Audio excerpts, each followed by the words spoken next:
Hello friends, welcome to our channel মাধ্যমিক math class 10। আমরা তোমাদের একটা নতুন চ্যাপ্টার শুরু করেছি স্ট্যাটিস্টিক্সের, কোষে দেখি 26। সেখানে আমরা আগের ভিডিওতে গড় কি এবং কীভাবে গড় নির্ণয় করতে হয় তার তিনটে পদ্ধতি দেখেছি। লাস্ট অবধি আমরা যেটা শিখেছিলাম যে প্রত্যক্ষ গড় পদ্ধতি, যেখানে কি করে বের করবো প্রত্যক্ষ গড়টা সেটা আমরা জানি। কল্পিত গড় পদ্ধতি, সেখানে আমরা কি করে বের করবো সেটা আমরা জানি। এবং ক্রমবিচ্যুতি পদ্ধতি, সেটা আমরা কি করে বের করবো সেটা আমরা শিখেছি। তাহলে এই গড় বের করা বা মিন বের করার তিনটে পদ্ধতি, একটা যে ডাইরেক্ট মেথড, একটা যে অ্যাজিউম মেথড, একটা স্টেপ ডেভিয়েশন মেথড। এই অবধি তোমাদের নিশ্চয়ই ধারণা ক্লিয়ার আছে। যদি ক্লিয়ার না থাকে তাহলে অবশ্যই আগের ভিডিওটা দেখো, তারপর এই ভিডিওটা দেখো, ঠিক আছে? আচ্ছা, এবার আমরা কি বলেছিলাম যে এই ভিডিওতে আমরা অঙ্কগুলো শুরু করব। তাহলে চলো শুরু করা যাক। নিশ্চয়ই তোমাদের এই সূত্রগুলো আগে মুখস্থ হয়ে গেছে। যদি সূত্রগুলো মুখস্থ হয়ে যায় তবেই অঙ্কগুলো করতে পারবে, নাহলে কিন্তু পারবে না, ঠিক আছে? তাহলে চলো করা যাক। দেখো, কোষে দেখি 26.1-এর একেরটা কি বলেছে, আমি আমার 40 জন বন্ধুর বয়স নিচের ছকে লিখেছি। এই যে এটা যে বয়স 15 বছর, কয়জন আছে এরকম? 4 জন। 16 বছর বয়স এরকম কয়জন আছে? 7 জন। 17 বছর বয়স কয়জন আছে? 10 জন। এই টেবিলটা দেওয়া আছে। তাহলে এখান থেকে আমরা বলেছিলাম যে এক্সআই এফআই বের করতে, প্রত্যক্ষ পদ্ধতিতে বের করতে বলেছে, ঠিক আছে? এটা দেখো আনগ্রুপ না গ্রুপ ডাটা, এটা হচ্ছে আনগ্রুপড ডেটা। মনে আছে নিশ্চয়ই আনগ্রুপ ডেটা কি আর ডেটা গ্রুপ ডেটা কি। তাহলে এটা আনগ্রুপ ডেটা। তাহলে আনগ্রুপ ডেটার আমরা কি করে বের করছিলাম প্রত্যক্ষ পদ্ধতি না এফআই এক্সআই, এই প্রত্যেকটার সঙ্গে গুণ করে করে বের করছিলাম। তাহলে চলো করা যাক। দেখো এখানে আমি ছকটা লিখেছি যে বয়স 15, এটা হচ্ছে ধরো এক্সআই, ঠিক আছে? আর এটা হচ্ছে এফআই। এখানে আমরা যদিও আনগ্রুপ ডেটা, সেই জন্য কাজে লাগবে না অতটা। তাহলে এটা হচ্ছে বয়সের ছক, এটা হচ্ছে সংখ্যার ছক, এফআই এর ছক। তারপরে আমরা কি বের করেছি দেখো, এই যে আমরা নির্ণীত গড় বয়স মানে 15x4 plus 16x7 plus 17x10 plus 18x10, এ উপরে করেছি ডিভাইডেড বাই এটা 4 plus 7 plus 10 plus 10 plus 5 plus 5, এটা হয়ে যাবে কত? 40 জন। কেন 40 জন হবে? 40 জনের বলে দিয়েছে তো, ঠিক আছে? তাহলে এটা গুণ করেছি।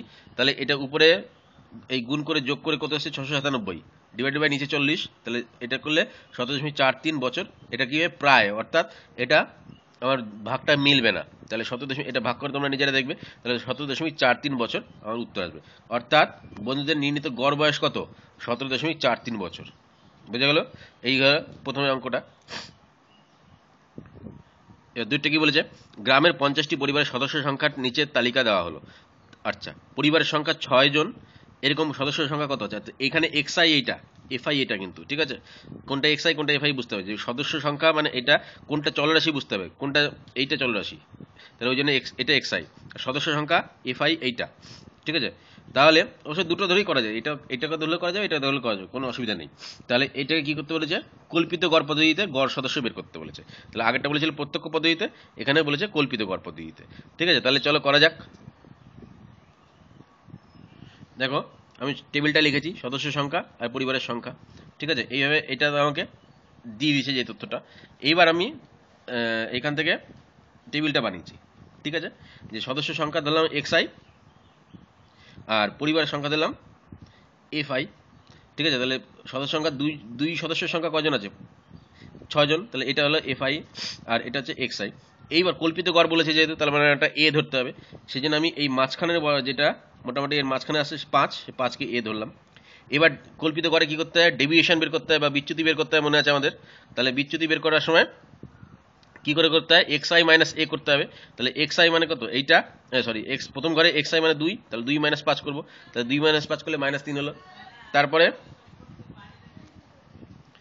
পরেরটা 3 মাইনাস 5 করবো, মানে -2 হলো। তারপরে 4 মাইনাস 5 করবো, তাহলে -1 হলো। মানে এই এ থেকে বিয়োগ করতে হবে, মানে এই এক্সআই থেকে এ বিয়োগ করতে হয়। প্রতিটা বিয়োগ করলাম। তারপরে কি আসবে দেখো, এফআই ডিআই করবো। এবার তাহলে এটা ডিআই পেয়ে গেলাম। তাহলে এফআই ডিআই মানে কত? এই যে এফআই, এই এফআই এর সঙ্গে ডিআই গুণ করবো, -18 হলো। তারপরে এটার সঙ্গে এটা গুণ করবো, -16 হলো। এটার সঙ্গে এটা গুণ করবো, -14 হলো। এটার সঙ্গে এটা গুণ করবো, 15 সঙ্গে 0 গুণ করলে 0 হলো। 4-এর সঙ্গে 1 গুণ করবো 4, 3-এর সঙ্গে 2 গুণ করবো 6। এবার সামেশন অফ এফআই আর সামেশন অফ এফআই ডিআই করবো। তাহলে সামেশন অফ এফআই মানে এগুলো যোগফল কত হলো? 50। আর সামেশন অফ এফআই ডিআই করলে কত হচ্ছে? এইগুলো যোগ করলে -38। কত আসছে? -38। এগুলো যোগ করলে -38। মাইনাস দিয়ে ঘাবড়াবার কিছু নাই। তাহলে গড় সদস্য সংখ্যা কত হলো? গড় মানে এক্স। তাহলে এ বলেছিলাম এ প্লাস ডি, বা ডি মানে কি আবার f i d, summation of f i d i by f i, তাই তো? তাহলে A plus summation of f i d i এইটা বাই এইটা। তাহলে এটা করলে দেখো 5, এখানে মাইনাস কেন হলো? যে এখানে -38 আছে সেই জন্য, ঠিক আছে? তাহলে 5 - 38 বাই 50, এটা করে দেখো ক্যালকুলেশন করলে 4.24 আসবে। অর্থাৎ সুতরাং নির্ণীত গড় সদস্য সংখ্যা কত? 4.24। বোঝা গেল? তাহলে গড় সদস্য সংখ্যা কত বেরোলো আমার এই ইয়েটা থেকে? 4.24। নিশ্চয়ই বোঝা গেছে? ঠিক আছে, তাহলে এইভাবে করতে হবে অঙ্কগুলো। তোমরা আমার সঙ্গে সঙ্গে খাতায় করতে করতে চলো, না হলে কিন্তু বুঝতে অসুবিধা। ছবিটা মানে ভিডিওটা দেখে করতে হয় না। যদি আমার এই টেবিলটা করে করে ভিডিওটা পজ করে করে টেবিলটা তৈরি করো, তারপরে যে ক্যালকুলেশনগুলো ছোটো ছোটো আছে সেগুলো করো, তাহলে অঙ্কগুলো একদম সুবিধার হয়ে যাবে। তিনেরটা কি বলছে? যদি নিচের তথ্যগুলো যৌগিক গড় 20.6 আছে, যৌগিক গড় বলে দিচ্ছে, ঠিক আছে, তাহলে এর মান কত? আচ্ছা, এখানে একটা এ আছে, তাহলে যৌগিক গড় কি করে বের করতে আমরা জানি। সেক্ষেত্রে আমরা সেই যৌগিক গড়টা বলে দিচ্ছে 20.6। তাহলে যেভাবে বের করতে হয় সেই পদ্ধতি অনুযায়ী করবো। সেটা সমান 20.6 বলে দিচ্ছে, তাহলে সেটা সেখান থেকে এর ভ্যালুটা বের করবো। তাহলে চলো করা যাক। দেখো আমি টেবিলটা লিখেছি, যে টেবিলটা কোশ্চেনে দেওয়া আছে, তোমরা বইটা পাশে রাখো। এবার যৌগিক গড় কী করে বের করতে হয় সেটা আমরা জানি। তাহলে যৌগিক গড় এই যে প্রশ্ন অনুসারে এই 10 × 3 plus 15 × 10 plus a × 25 plus 25 × 7 plus 35 × 5 divided by এটা প্লাস এটা প্লাস এটা প্লাস এটা প্লাস এটা। তাহলে সেটাই আমি করেছি, ঠিক আছে। তাহলে তোমরা পজ করে লিখে নাও আগে খাতায়, নাহলে ভিডিও দেখলে কিন্তু কিছু বুঝতে পারবে না, বারবার বলছি। তাহলে লিখে নাও, তার সঙ্গে সঙ্গে করতে করতে চলো। তাহলে এটা সমান সমান 20.6 হলো। এটা 20.6টা বলে দিচ্ছে আমাকে। তাহলে এটা ক্যালকুলেশন করলে কত হয় দেখো। এটা ক্যালকুলেশন করলে উপরে এইগুলো গুণ করে যোগ করলে 530 হয়, প্লাস এখানে 25a আছে, তাহলে 530 প্লাস 25a ডিভাইডেড বাই নিচে কত? নিচে 50, এটা সমান 20.6, ঠিক আছে। তাহলে এবার এখান থেকে ক্যালকুলেশন করলে কি দাঁড়াচ্ছে? এই 20.6 × 50 এদিকে ডান দিকে পাঠিয়ে দিলাম, মাইনাস এই 530টা এদিকে চলে এলো। তাহলে 25a এটা ইকুয়ালস টু কত দাঁড়ালো? 500, ঠিক আছে। 25a ইকুয়ালস টু 500, তাহলে a ইকুয়ালস টু কত দাঁড়ালো? 20। অর্থাৎ এর নির্ণীত মান, অর্থাৎ এ ভ্যালু কত হবে? এ ভ্যালু হলো 20। কী করে বেরোলো? এই 20.6টা বলে দিয়েছিল, যে সমাধান করে 20 বেরিয়ে গেল। চারেরটা কি বলেছে? যদি নিচের প্রদত্ত সংখ্যার যৌগিক গড় 15 হয়, অর্থাৎ তিনেরটা মতোই, এটা যৌগিক গড় বলে দিয়েছিল, এখানে যৌগিক গড় বলে দিচ্ছে। এখানে এর মান বের করতে বলেছিল, এ ছিল xi মধ্যে, এখানে পি এর মান বের করতে বলেছে, পি আছে fi এর মধ্যে। এটা চলো মানে হচ্ছে xi, পরিসংখ্যা মানে হচ্ছে fi। তাহলে এখানে fi এর মধ্যে পি আছে, সেটা বের করতে হবে। তাহলে আগেরটা মতো এটা একই অঙ্ক, নিশ্চয়ই তোমরা করতে পারবে। তাহলে এটা কি হয়? এটা ইন্টু এটা প্লাস এটা ইন্টু এটা প্লাস এটা ইন্টু এটা প্লাস এটা ইন্টু এটা প্লাস এটা ইন্টু এটা ডিভাইডেড বাই এগুলো সব যোগফল, ঠিক আছে। এটা সমান সমান বলে দিচ্ছে 15। তাহলে সেখান থেকে সমাধান করে পি এর ভ্যালু বের করতে হবে, নিশ্চয়ই তোমরা করতে পারবে। আচ্ছা, পাঁচেরটাও কি বলছে? পাঁচেরটা বলছে রহমত চাচা তার 50টি বাক্সে বিভিন্ন সংখ্যায় আম ভরে পাইকারি বাজারে নিয়ে যাবেন। কতগুলি বাক্সে কতগুলি আম রাখলেন তার তথ্য নিচে দেওয়া হয়েছে। যে কোনো পদ্ধতিতে গড় আমের সংখ্যা বের করতে হবে, যে কোনো পদ্ধতিতে। আমি কল্পিত গড় প্রত্যক্ষ করতে পারি, বা স্টেপ ডেভিয়েশন বা ক্রমবিচ্যুতি করতে পারি, ঠিক আছে। তাহলে 50টি বাক্স টোটাল, এখানে দেখো যোগ করে 50টি আসবে, অর্থাৎ fi সামেশন অফ fi মানে কত? 50। আচ্ছা, আমের সংখ্যা এটা আনগ্রুপড না গ্রুপ ডেটা? এটা প্রথম এই অঙ্কগুলোর মধ্যে গ্রুপ ডেটা পেলাম। তাহলে 50 থেকে 52, এটা হচ্ছে গ্রুপ ডেটা। তাহলে গ্রুপ ডেটা পেলেই আমার মনে রাখতে হবে যে শ্রেণীর মধ্যক একটা বের করে নিতে হবে। তাহলে চলো করা যাক। দেখো এখানে আমার তথ্যগুলো যেগুলো দিয়েছি সেগুলো আমি লিখেছি, ঠিক আছে। তারপরে আমি টেবিল সাজিয়েছি, যে আমের সংখ্যা একদিকে, তারপরে আমের বাক্স মানে কটা বাক্স আছে fi, যেটা আমের সংখ্যা আছে, শ্রেণী যেটা 50 থেকে 52 বলে দিচ্ছে, কটা বাক্স আছে fi মানে 6, f2 মানে 14, f3 মানে 16, এইভাবে। এবার শ্রেণী মধ্যক বের করতে হবে, তাহলে মানে এইখান থেকে শ্রেণী মধ্যক বের করতে হবে। তাহলে শ্রেণী মধ্যক কত হবে? 51 হবে। এটা কত হবে? 53 হবে। এটা কত হবে? 55 হবে। এইভাবে শ্রেণী মধ্যকগুলো আমি বের করলাম, ঠিক আছে। শ্রেণী মধ্যক বের করার ফলে এরপরে তারপরে fi xi করবো, আমি প্রত্যক্ষ পদ্ধতিতে করেছি। তাহলে fi xi মানে এটার সঙ্গে এটা গুণ, এটার সঙ্গে এটা গুণ, এটার সঙ্গে এটা গুণ, এটা গুণ। তারপরে এবার সামেশন অফ fi করতে হবে, আর সামেশন অফ fi xi করতে হবে। তাহলে সামেশন অফ fi মানে 50, সামেশন অফ fi xi মানে কত? 2736, তাই তো। এইবার আমাকে গড় বের করবো, তাহলে summation of fi xi divide by summation fi করলেই হয়ে যাবে। তাহলে এটা বাই এটা করলেই আমার গড় বেরিয়ে যাবে। দেখো তাই করা হয়েছে। তো এটা সমান সমান কত আছে? 54.72। তাহলে অতএব নির্ণীত গড় আমের সংখ্যা কত? 54.72। নির্ণীত গড় আমের সংখ্যা হচ্ছে 54.72। আচ্ছা, এটা গেল ডাইরেক্ট পদ্ধতি। বলো দেখি, যদি আমরা এর পরে পদ্ধতিটা অর্থাৎ কল্পিত গড় পদ্ধতিতে করতাম, তাহলে কি করতাম? তখন আমি এই xi থেকে একটা, ধরো এইখান থেকে আমি a ধরে নিতাম এটাকে, তাই তো। তারপরে একটা এক্সট্রা ঘর করতে হতো আমাকে, di এর ঘর। তাহলে di মানে কি? এটা মাইনাস এটা। তারপরে fi di করতাম, তারপরে ওই ফর্মুলা ফেলে করতাম, তাই তো। এটা আমার মানে ঘর কম হয়েছে, কিন্তু এই ক্যালকুলেশনগুলো বড় বড় হয়েছে, এই গুণগুলো বড় বড় হয়েছে।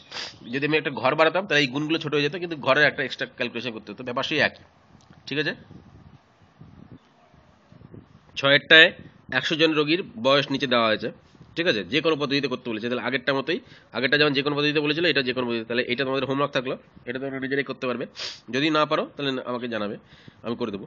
তাহলে এইটা হচ্ছে এক্সআই, বা এক্সআই এখনো দেয়নি, এটা গ্রুপ ডেটা। তাহলে এখান থেকে শ্রেণী মধ্যকটা বের করে নিতে হবে। শ্রেণী মধ্যক কত হবে? 10 আর 20 15, এটা শ্রেণী মধ্যক বের করে নিতে হবে। যে শ্রেণী মধ্যক যেটা এক্সআই বেরোলো, আমি ডাইরেক্ট পদ্ধতির কথা বলছি, তাহলে এক্সআই আর এফআই গুণ করে করে আমাকে সামেশন অফ এফআই এক্সআই করবো, divided by summation of f i. ঠিক আছে, আচ্ছা, তারপরে এখানে প্রত্যক্ষ পদ্ধতিতে নিচের তথ্যের গড় নির্ণয় করো। এইগুলো সব গ্রুপ ডেটা দিয়ে দিয়েছে।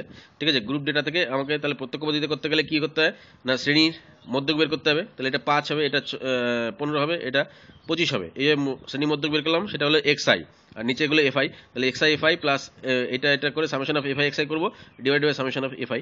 তাহলে প্রত্যক্ষ পদ্ধতিতে এগুলো নিশ্চয়ই তোমরা করতে পারবে। ঠিক আছে, তাহলে এইগুলো আমি করছি না, এগুলো তোমাদের কাজ থাকলো, তোমরা করবে। যদি অসুবিধা হয় তাহলে বলবে, আমি করে দেবো তখন। আর একটা কি বলছে, কল্পিত গড় পদ্ধতিতে নিচে তথ্যের গড় নির্ণয় করি। কল্পিত গড় পদ্ধতিতে এখানে বলে দিচ্ছে, আগেরটা ছিল প্রত্যক্ষ পদ্ধতিতে। তাহলে দেখো, শ্রেণী সীমানা বলে দিচ্ছে, পরিসংখ্যা বলে দিচ্ছে। আমি এক একটা করবো, দুই একটা তোমরা নিজেরা করবে। ঠিক আছে, তাহলে চলো করা যাক এক একটা।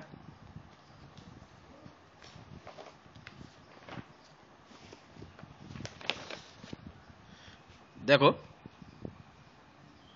এটা 8-এর 1-এর আমি যেটা শ্রেণী সীমানা দিয়ে, মানে যেটা আমাকে তথ্য দিয়েছে সেটা আমি লিখলাম। এরপরে কি করব, আমি টেবিল বানাবো। টেবিলে কি কি থাকবে? শ্রেণী সীমানা থাকবে একটা, পরিসংখ্যা থাকবে এফআই, শ্রেণী মধ্যক থাকবে একটা, আর ডিআই থাকবে একটা, আর এফআই ডিআই থাকবে একটা, যেহেতু কল্পিত গড় বলেছে। তাহলে দেখা যাক টেবিলটা কি হচ্ছে। টেবিলটা দাঁড়াচ্ছে এরকম, শ্রেণী সীমানা, তাহলে শ্রেণী সীমানা, পরিসংখ্যা, শ্রেণী মধ্যক, ডিআই আর এফআই ডিআই, এটা আমরা ছক করে নিলাম। ঠিক আছে, যেহেতু এটা কল্পিত গড় পদ্ধতিতে করতে বলেছে, তাহলে আমাকে একটা কল্পিত গড় ধরে নিতে হবে, সেটা পরে আসছি। তাহলে এটা গেল আমাদের ছকটা। তাহলে দেখো, শ্রেণী সীমানা 0 থেকে 40, এখানে কতজন আছে? পরিসংখ্যায় 12 জন আছে, তাহলে এফআই হচ্ছে 12 জন। এবার কি বলেছিলাম, কল্পিত গড় পদ্ধতিতে, তাহলে শ্রেণী মধ্যক আমাকে একটা বের করে নিতে হবে। তাহলে শ্রেণী মধ্যক কত হবে? এখান থেকে এটা শ্রেণী মধ্যক 20 হবে, এটা কত হবে? এটা 60 হবে, এটা কত হবে? 100 হবে, এটা কত হবে? 140 হবে, এটা কত হবে? 180 হবে। তো সেগুলো শ্রেণী মধ্যক লিখলাম। এবার এই শ্রেণী মধ্যক থেকে বলেছিলাম একটা এ ধরে নিতে হবে, কল্পিত গড় মাঝামাঝি, মোটামুটি আমি ধরে নিলাম এ হচ্ছে 100। এবার সেখানে বিচ্যুতিটা কত দেখতে হবে। তাহলে 20 - 100 করলে বিচ্যুতি পেয়ে যাবো, 60 - 100 করলে বিচ্যুতি পেয়ে যাবো, 100 - 100 করলে বিচ্যুতি পেয়ে যাবো। এখানে বিচ্যুতি কত? 0। আচ্ছা, 140 - 100 করলে বিচ্যুতি পেয়ে যাবো, পেয়ে গেলাম বিচ্যুতি। এবার এফআই ডিআই করে দেবো।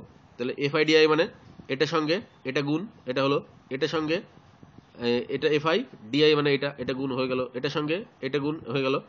এবার সামেশন অফ এফআই ডিআই করতে হবে। সামেশন অফ এফআই ডিআই মানে হচ্ছে এইগুলোর যোগফল।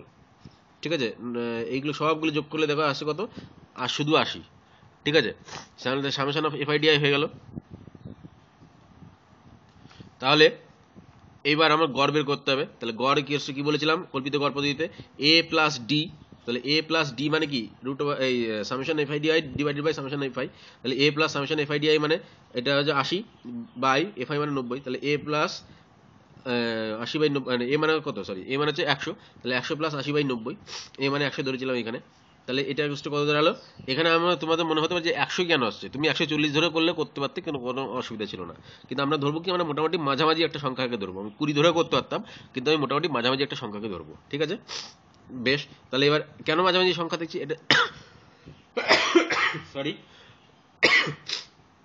এটা হচ্ছে আমার কি বলেছিলাম, এটা কল্পিত গড়, অর্থাৎ কল্পিত গড় মানে কি, গড় বলেছিলাম মাঝামাঝিতেই হয়, সেই জন্য আমরা মাঝামাঝি যাচ্ছি। তাহলে নিশ্চয়ই এটা বোঝা গেল। আচ্ছা, এখানে ক্যালকুলেশন করলে কত আসবে? এটা 0.89। তাহলে এর সঙ্গে 100 প্লাস 0.89, 189, 100.89, এটা গেল কি আমাদের নির্ণীত গড়। এটা গেল গড়। আচ্ছা, এইটা কিন্তু যখন লাস্টে গড় বের করেছি, এটা কিন্তু কল্পিত গড় না, কিন্তু কল্পিত পদ্ধতিতে বের করা গড়। কল্পিত গড় ছিল এইটা। ঠিক আছে, তাহলে নিশ্চয়ই ধারণা তোমাদের ক্লিয়ার হয়ে গেল। 2 নম্বরটা, 8-এর 2-টা তোমরা নিজেরাই করতে পারবে। এটা 9-এরটা, ক্রমবিচ্যুতি পদ্ধতিতে নিচের তথ্যের গড় নির্ণয় করি। ক্রমবিচ্যুতি পদ্ধতি বলে দিচ্ছে, শ্রেণী সীমানা বলে দিচ্ছে 0 থেকে 30, 30 থেকে 60, 60 থেকে 90, 90 থেকে 120, 120 থেকে 150। আচ্ছা, পরিসংখ্যা বলেছে 12, 15, 20, 25, 8। এখানে ক্রমবিচ্যুতি পদ্ধতি করতে হবে। এটা হচ্ছে টেবিলটা, যেটা আমাকে পরীক্ষা বলছি, বইতে দিয়ে দিয়েছে। ঠিক আছে, এখান থেকে ধরা যাক, আচ্ছা তার আগে আমার টেবিলটা তৈরি করে নিতে হবে। এই যে শ্রেণী, পরিসংখ্যা, শ্রেণীর মধ্যক আমার দরকার। তারপরে এখানে যেহেতু ক্রমবিচ্যুতি পদ্ধতি বলেছে, সেখান থেকে আমার একটা ইউআই বের করতে হবে। তাহলে ইউআই মানে জানি আমি x i minus A by H. আচ্ছা, এইচ মানে কি? শ্রেণী দৈর্ঘ্য। তাহলে এখানে শ্রেণী দৈর্ঘ্য কত? 30। সেই জন্য আমি লিখেছি দেবে শ্রেণী দৈর্ঘ্য এইচ মানে 30। ঠিক আছে, আর এখান থেকে এক্সআই থেকে একটা কল্পিত গড় এ 75 ধরে নিচ্ছি। ঠিক আছে, এটা ধরে নিচ্ছি আমি কল্পিত গড়। এইবার বাকি সব একই, তাহলে সামেশন অফ এফআই করবো। আর এখান থেকে আমি ওই প্রথমে ইউআইটা বের করবো। ইউআইটা কি করে বের করতে হয়? না, ইউআই হচ্ছে এই যে এক্সআই মাইনাস এ বাই 25। তাহলে এক্সআই মানে কত? প্রথমে 15 মাইনাস এ মানে কত? এ মানে 75, 15 মাইনাস 75 বাই এইচ মানে কত? 30। তাহলে 15, এটা অ্যাকচুয়ালি কি আছে? 15 মাইনাস 75 বাই 30। এটা করলে এটা আসছে 15 মাইনাস 75 মানে কত হয় দেখো, 60 মাইনাস 60, তাহলে উপরে মাইনাস 60, নিচে 30, তাহলে মাইনাস 2। তাহলে এটা তাই 15, সরি এখানে 15 হবে না, এখানে 45 হবে। 45 মাইনাস 75 বাই 30 আসছে, দেখো করলে মাইনাস 1। এখানে দেখো 75 মাইনাস 75 বাই 30, এটা করলে 0 আসছে। এটা সমান সমান কি করে আসছে? 1 না, 105 মাইনাস 75 বাই 30, এটা বিয়োগ করলে কত হয়? 30। 30 বাই 30 মানে 1। ঠিক আছে, আর এটা কত আসছে? 135 মাইনাস 75, 75 মানে এ, সব জায়গায় 75 বাদ যাবে, বাই 30, এটা করলে 2 আসছে। এবার এফআই ইউআই করবো। এফআই ইউআই মানে কি? এই যে ইউআই পেয়েছি আর এই যে এফআই পেয়েছি, 12 ইন্টু 2 মানে মাইনাস 24, 15 ইন্টু মাইনাস 1 মানে মাইনাস 15, 20 ইন্টু 0 মানে 0, 25 ইন্টু 1 মানে 25, 8 ইন্টু 2 মানে 16। তাহলে এবার এইগুলো যোগ করবো, সামেশন অফ এফআই ইউআই। তাহলে সামেশন অফ এফআই এগুলো যোগ করলে কত আসছে? 2 আসছে। ঠিক আছে, আর এদিক থেকে যোগ করে কত আসছে? 80 আসছে। তাহলে এবার ফর্মুলাটা কি? ফর্মুলা আছে, গড় বের করার ফর্মুলা হচ্ছে এই যে A plus summation of f i u i by f i into h. অর্থাৎ আমার কি ছিল? F A plus u h ছিল। তাহলে ইউটা হচ্ছে এইটা, এটা ইউ, আর এইচটা আমি জানি শ্রেণী দৈর্ঘ্য মানে 30। ঠিক আছে, তাহলে এটা ক্যালকুলেশন করলে আমার উত্তর আসছে এইটা 75.75। এটা হলো আমার উত্তর। তাহলে নিশ্চয়ই বুঝতে পারলে। তাহলে তিনটে পদ্ধতিতে দেখানো হলো, প্রত্যেক পদ্ধতি একটা, ক্রমবিচ্যুতি কল্পিত গড় একটা, আর ক্রমবিচ্যুতি একটা। 9-এর একেরটা আমরা করলাম, 2-এরটা তোমরা নিজেরা করবে। ঠিক আছে,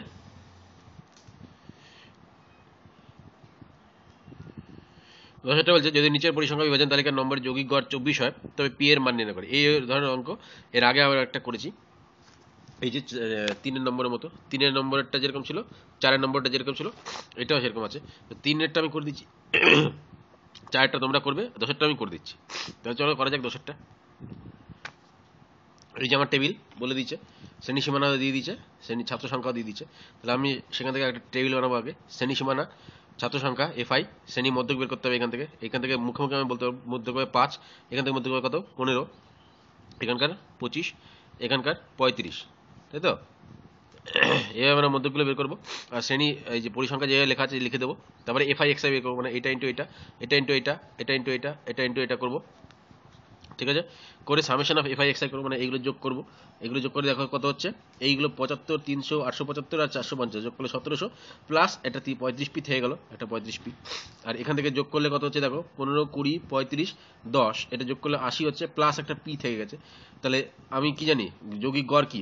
summation of f i x i divided by summation of f i. এটা বলো দেখি এটা কি পদ্ধতিতে করলাম? এটা হচ্ছে প্রত্যক্ষ পদ্ধতিতে করলাম, ডাইরেক্ট মেথডে। তাহলে summation of f i x i divided by summation f i, এটা সমান হচ্ছে যৌগিক গড়।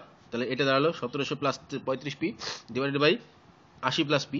তাহলে এই যৌগিক, এইটা আমার যৌগিক গড় বেরোলো। এটা সমান কত আমাকে বলে দিচ্ছে, এটা সমান বলে দিচ্ছে দেখো 24, তাই তো? বা এখান থেকে সমাধান করে আমার পি এর ভ্যালুটা বের করতে হবে। তাহলে কোনাকুনি গুণ করে দিলাম, তাহলে উপরে থাকলো 1700 প্লাস 35 পি, এদিকে গুণ হয়ে গেল 80 ইন্টু 24 মানে 1920, প্লাস 24 ইন্টু পি মানে 24 পি। এইবার এই পি গুলোকে একদিকে নিয়ে এলাম, পি ছাড়া যেগুলো সেগুলো আরেকদিকে নিয়ে গেলাম। তাহলে 35 পি মাইনাস 24 পি এদিকে চলে এলো, আর 1920 এদিকে মাইনাস 17 চলে এলো, মাইনাস 1700 সরি। তাহলে এখান থেকে বিয়োগ করলে কত? 11 পি। 11 পি সমান এটা বিয়োগ করলে কত? 220, বা পি ইকুয়ালস টু দাঁড়ালো 11 পি থেকে 2 দিয়ে ভাগ করলে 20। তাহলে অর্থাৎ পি এর নির্ণয় মান কত? পি এর নির্ণয় মান হচ্ছে 20। বোঝা গেল? তাহলে এইভাবে আমাকে অঙ্কটা করতে হবে। নিশ্চয়ই বোঝা গেল। এইটুকু তোমরা নিজেরাই করতে হবে, শর্তটা আমাকে বুঝতে হবে যে এইটা বাই এইটা মানে যৌগিক গড়, আর সেটা সমান 24 বলে দিচ্ছে, তাহলে এটা করলেই আমার অঙ্কটা হয়ে যাবে। 11টা কি বলেছে, আলোচনা সভায় উপস্থিত ব্যক্তিদের বয়সের তালিকা দেখিয়ে গড় বয়স নির্ণয় করি। ছকটা ভালো করে দেখো, দেখো শ্রেণী সীমানা দিয়ে দিয়েছে 30 থেকে 34, পরেরটায় 35 থেকে 39, 40 থেকে 44, তারপর এটা 45 থেকে 49, তারপর এটা 50 থেকে 54, 55 থেকে 59। এই আগে শ্রেণী সীমানাটা দেখো, এখান থেকে কি লক্ষ্য করছো, একটা জিনিস কি তুমি লক্ষ্য করতে পারছো কি, যে এইখানে 34-এ শেষ হচ্ছে, এখানে 35-এ শুরু হচ্ছে। আচ্ছা আগেরগুলো দেখো তো, আগে 10-এ শেষ হচ্ছিল, শুরু হচ্ছিল কতটা, পরেরটায় 10 থেকে শুরু হচ্ছিল, কিন্তু এখানে কি হচ্ছে 34 থেকে শেষ হচ্ছে, 35-এ শুরু হচ্ছে, এখানে 39-এ শেষ হচ্ছে, 40-এ শুরু হচ্ছে, অর্থাৎ শ্রেণী সীমানার মধ্যে কোনো সামঞ্জস্য নেই। তাহলে আমরা কি করবো, সেই সামঞ্জস্যটা একটা বের করে নেব। এখানে মনে রাখতে হবে এই শ্রেণী সীমানাটা দেখে আগে সেরকম হচ্ছে কিনা, যেমন পরেরটা তো এরকমই আছে 12টাতেও, তাহলে 14 আছে, এখানে 15 আছে, তার মানে এই দুটোর মধ্যে আমাকে ইয়ে করতে হবে, কি করতে হবে না, এই শ্রেণী সীমানাটাকে এক করতে হবে। তাহলে এটা ছিল আমার টেবিল। এবার দেখো বয়সের শ্রেণী বিভাগ, এই যে শ্রেণী 30 থেকে 34, কিন্তু এবার শ্রেণী সীমানা ছিল না এর মধ্যে, তাই তো। তাহলে শ্রেণী সীমানা কি করে বের করব, দেখো আমি এইখান থেকে যদি 34.5 করে দিতে পারি, আর এইটাকে মানে 0.5 যোগ করে দিতে পারি, আর এটাকে যদি 0.5 বিয়োগ করে দিতে পারি, তাহলে কি হবে, অর্থাৎ শেষেরটার সঙ্গে 0.5 যোগ, প্রথমটার সঙ্গে 0.5 বিয়োগ, তাহলেই আমি পেয়ে যাব। কেননা এদের মধ্যে ডিফারেন্স কত, 34 আর 35-এর মধ্যে, 34 আর 35-এর মধ্যে ডিফারেন্স হচ্ছে 1, তাহলে এদিকে অর্ধেক, একের অর্ধেক কত 0.5, তাহলে এখানে 0.5 যোগ করে দেবো, এখানে 0.5 বিয়োগ করে দেবো, তাহলে সেটাই করেছি দেখো। আর এখানে তাহলে শ্রেণী দৈর্ঘ্যটা কি হয়ে গেল, এইটার সঙ্গে প্রথমটার সঙ্গে মনে রাখতে, তাহলে প্রথমটার সঙ্গে বিয়োগ করবো, পরেরটার সঙ্গে যোগ করবো, সেই জন্য 30-এর সঙ্গে 0.5 বিয়োগ করেছি 29.5 হচ্ছে, এর সঙ্গে 0.5 যোগ করেছি 34.5 হচ্ছে। একই রকমভাবে প্রথমটার সঙ্গে বিয়োগ করেছি 34.5 হচ্ছে, কি বিয়োগ করেছি 0.5, কেন বিয়োগ করলাম, তখন এটা 34 আর 35-এর মধ্যে গ্যাপ কত 1, তাহলে একের অর্ধেক কত, একের অর্ধেক 0.5, দুই দিকে ভাগ করে দিচ্ছি, বোঝা গেল। তাহলে এইভাবে আমাদের শ্রেণী দৈর্ঘ্যটা শ্রেণী সীমানাযুক্ত শ্রেণী বিভাগ হয়ে গেল, ঠিক আছে, এইটা আমাকে খেয়াল রাখতে হবে। এবার পরিসংখ্যা যেটা আছে সেটা লিখে দিলাম। শ্রেণী মধ্যক, মধ্যক দেখো একই আসবে, এর যা মধ্যক আসবে এরও তাই মধ্যক আসবে, তার কারণ কি এর দুটোর গড়, গড় করলে দেখো 29.5 প্লাস 34.5 ডিভাইডেড বাই 2 করলে 32ই আসবে, এইখান থেকে আমি বলে দিতে পারি। তাহলে এইভাবে শ্রেণী মধ্যক বের করে নেবো, শুধু জাস্ট এটুকু এক্সট্রা কাজ। তারপরে এফআই এক্সআই যেভাবে করছিলাম, তারপরে গড় বের করতে গেলে summation of f i x i divide by summation of f i, এটা করলে আমার উত্তর চলে এলো। তাহলে এইটুকু আমরা আগেই করে ফেলেছি, শুধু আমাকে এক্সট্রা কাজ হচ্ছে এই জায়গাটা বের করা, ঠিক আছে। তাহলে নিশ্চয়ই তোমরা এই অঙ্কটা করতে পারবে। এটা হলো আমার 11 নম্বরের। তাহলে 11টা আমরা করলাম, 12টা একই রকম অঙ্ক আছে, 11, 12 দুটো একই রকম অঙ্ক, তাহলে 12টা তোমরা নিশ্চয় করতে পারবে। এর সঙ্গে 0.5 যোগ করবো, এর সঙ্গে 0.5 বিয়োগ করবো, তাহলে 4.5 থেকে আসবে কত 14.5, আর এখানে 14.5 থেকে আসবে কত 24.5, এইভাবে আসবে, ঠিক আছে। বাকিটা তোমরা করতে পারবে। আচ্ছা 13টা দেখো কি বলেছে, 10-এর কম, 20-এর কম, 30-এর কম, 40-এর কম, 50-এর কম, এইভাবে দিয়েছে। এটা শ্রেণী সীমানাটা একটু অন্যরকম ভাবে দিয়েছে। তাহলে চলো করা যাক, কি করে করবো। দেখো এই 10-এর কম থেকে আমরা 20-এর কম থেকে আমরা শ্রেণী সীমানাগুলো বের করে নেবো। শ্রেণী সীমানা কি করে বের করবো, দেখো 10-এর কম মানে কি 0 থেকে 10-এর মধ্যে, তাহলে 0 থেকে 10-এর মধ্যে কতজন আছে, 5 জন আছে, ঠিক আছে। তারপরে 20-এর কম, তাহলে 20-এর কমে কতজন আছে, 9 জন আছে। এই 20-এর কম মানে 0 থেকে 20, সরি 10 থেকে 20-এর মধ্যে, তাহলে 20-এর কম বলতে 17, 18, 20-এর কমের মধ্যে এই 10-এর কমের গুলো পড়ছে। তাহলে 10-এর কম 1 থেকে 10-এর মধ্যে যেগুলো আছে ধরলাম 5 জন, তাহলে এই 5 জন তো 1 থেকে 10-এর মধ্যে যেতে থাকে, তাহলে 1 থেকে 20-এর মধ্যেও আছে, তাই তো। কিন্তু আমি শ্রেণী সীমানাটা নিয়েছি 1 থেকে 20 নিয়েছি, কি আমি নিয়েছি কত 10 থেকে 20, তাহলে 10 থেকে 20 যখন নিয়েছি তার মানে কি এই 5টা বিয়োগ চলে যাবে। কেন বিয়োগ যাবে বুঝতে পারছো নিশ্চয়ই। ধরো আমি কোনো সংখ্যা আছে, ধরো 2 আছে, এটা 1 থেকে 10-এর কমের মধ্যেও পড়ছে, আবার 1 থেকে 20 কমের মধ্যেও পড়ছে, তাহলে এই সংখ্যাটাকে তো আমি এই 10-এর কমের মধ্যে ঢুকে নিয়েছি, তাই তো। বা কোনো সংখ্যা আছে ধরো 17, এই 17 সংখ্যাটা 1 থেকে 10-এর কমের মধ্যে পড়ছে কি, পড়ছে না, কিন্তু 1 থেকে 20 কমের মধ্যে পড়ছে, তাহলে এই সংখ্যাটা 1 থেকে 20 কমের মধ্যে পড়ছে, এই সংখ্যাটা 1 থেকে 20 কমের মধ্যে পড়ছে, কিন্তু এই একটা নির্দিষ্ট ক্যাটাগরিতে পড়ছে, কত 1 থেকে 10-এর কমের মধ্যে পড়ছে, সেই জন্য এই সংখ্যাটাকে আমি এই মধ্যে ঢুকিয়ে নিয়েছি যখন, তাহলে এই দুটো সংখ্যার মধ্যে 10 থেকে 20-এর মধ্যে কটা পড়ছে, 10 থেকে 20-এর মধ্যে দেখো একটাই পড়ছে, তাই না। দেখেন এইটাও পড়ছে 1 থেকে 20-এর মধ্যে, কিন্তু সেই জন্য আমি 20-এর কমের মধ্যে বলতে পারি যে 20-এর কমের মধ্যে দুটোই আছে, কিন্তু 10 থেকে 20-এর মধ্যে কোনটা আছে, এইটা আছে, তাহলে এটা থেকে এইটা বিয়োগ করে, দুটো থেকে এক বিয়োগ করলে আমি পাচ্ছি কত, একটা সংখ্যা। নিশ্চয়ই বোঝা গেল তাহলে ব্যাপারটা। অর্থাৎ মনে রাখতে হবে যে 20 কম যদি বলে তাহলে এই বিয়োগ করতে করতে যাবো, আর যদি বেশি বলতো তাহলে যোগ করতে করতে যেতাম। ঠিক আছে, যাই হোক, তাহলে 10 থেকে 20 মধ্যে আছে কত? 9 - 5। তাহলে ঠিক একদম 20 থেকে 30 মধ্যে কত আছে? 17 - 9। ঠিক আছে, আচ্ছা, 30 থেকে 40 মধ্যে কত আছে? 30 থেকে 40 মধ্যে 30 কমের মধ্যে আছে দেখো, এই যে 29। 40 মধ্যে তাহলে 40 29 - 17। তাহলে এইগুলো তো সব ঢুকে গেছে আগে, তাহলে এর মধ্যে এইগুলো আছে প্লাস একটা এই যে ওই 12টা এক্সট্রা আছে, তাই তো? এইভাবে আমরা পরিসংখ্যাটা বের করলাম, এই জায়গাটা ভালো করে বুঝতে হবে। ঠিক আছে, তাহলে হয়ে গেল। এইবার এটার সামেশন অফ এফআই বের করতে হবে। তাহলে এফআই প্রথমটা 5, পরেরটা 4, পরেরটা 8, তারপরটা 12, তারপরটা 16, তারপরটা এবার তাহলে সামেশন অফ এফআই মানে 45 হয়ে গেল। ঠিক আছে, এবার শ্রেণী মধ্যক মানে এর মাঝখানে কত আছে বের করতে? 5, এটা 15, এটা 25, এটা 35, এটা 45। তাহলে শ্রেণী মধ্যকও বেরিয়ে গেল। এবার এফআই এক্সআই, এফআই এক্সআই মানে কি? এইটা গুণ এইটা, তাহলে 25, এটা 4 গুণ 15 60, 8 গুণ 25, এইভাবে এফআই এক্সআই বের করলাম। তাহলে সামেশন অফ এফআই এক্সআই কত হলো? 1425। তাই তো? সামেশন অফ এফআই এক্সআই কত দাঁড়ালো? 1425। তাহলে এবার আমরা গড় বের করতে জানি, তাহলে কি করে প্রত্যেক পদ্ধতিতে গড় বের করবো? Summation of f i x i divide by f i, তাহলে এটা কত হলো? 31.67 প্রায়। ঠিক আছে, বোঝা গেল? তাহলে অর্থাৎ ছাত্রছাত্রীদের গড় নম্বর কত হলো? 31.67। এটা বাই এটা করলে 31.67 আছে। এটা হলো আমার উত্তর। ঠিক আছে, তাহলে এটা হলো 13টা জাস্ট এই জায়গাটা বোঝার আছে। আচ্ছা, 14টা কি বলেছে? এই যে 64 জন ছাত্রীর প্রাপ্ত নম্বরের গড় দেখি। এখানে দেখো 1 4 4 9 9 16 16 17। তাহলে এখানে কি আছে? এইখানে দেখো আমার এটাকে মানে ঠিকঠাক সাজানো নেই, সেটা কি করতে হবে? ওই যে এই অঙ্কটার মতোই 11 অঙ্কটার মতো 11 অঙ্কটা যে করলাম, 16 অঙ্কটা সরি 14 অঙ্কটাও সেভাবে করবো আমরা। ঠিক আছে, তাহলে এটা নিশ্চয়ই করতে হবে। যদি না করতে পারো তাহলে আমাকে বলো, আমি পরে করে দেবো ফেসবুকের পেজে কিংবা আলাদা করে ভিডিও করে। ঠিক আছে, তাহলে এইখানে আমাদের 26-এর 1 এই অনুশীলনটা কমপ্লিট হয়ে গেল। এরপরে আমরা 26-এর 2 যেখানে মিডিয়ান নিয়ে আলোচনা করা হবে, মোড নিয়ে আলোচনা হবে, সেইগুলো আলোচনা করবো। তাহলে নিশ্চয়ই তোমরা সব বুঝতে পেরেছো। তাহলে যদি বুঝতে পেরে থাকো তাহলে অবশ্যই আমাদের চ্যানেলটিকে সাবস্ক্রাইব করো এবং আমাদের ভিডিওগুলোকে লাইক করো, কমেন্ট করো, শেয়ার করো। ঠিক আছে, অনেক অনেক ধন্যবাদ ভিডিওগুলি দেখার জন্য। পরের ভিডিওতে আবার দেখা হবে।